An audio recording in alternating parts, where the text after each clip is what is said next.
ഇതുപോലെ ഒരൊറ്റ നിമിഷം, അത് മതി ഒരാളുടെ ജീവിതം മാറിമറിയാൻ.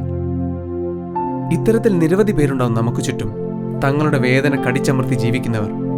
മരുന്നുകൾ മാത്രമല്ല അവർക്ക് വേണ്ടത്, മരുന്നുകൾക്കും അപ്പുറം അവരുടെ നീറുന്ന വേദനകളിൽ സ്നേഹത്തോടെയുള്ള ഒരു തലോടൽ, ഒരു സ്പർശം. അതിലൂടെ അവരുടെ വേദനയ്ക്ക് ആശ്വാസം നൽകാനാകും. അവരുടെ കുടുംബങ്ങൾക്ക് കൈത്താങ്ങാവാൻ ഒരു ചെറു വിരലെങ്കിലും അനക്കുക എന്നത് നമ്മുടെ കടമയാവട്ടെ. ആ ഒരു ലക്ഷ്യവുമായുള്ള പാലിയം ഇന്ത്യയുടെ എല്ലാ പ്രവർത്തനങ്ങളിലും നമുക്കും പങ്കാളികളാവാം. വരൂ.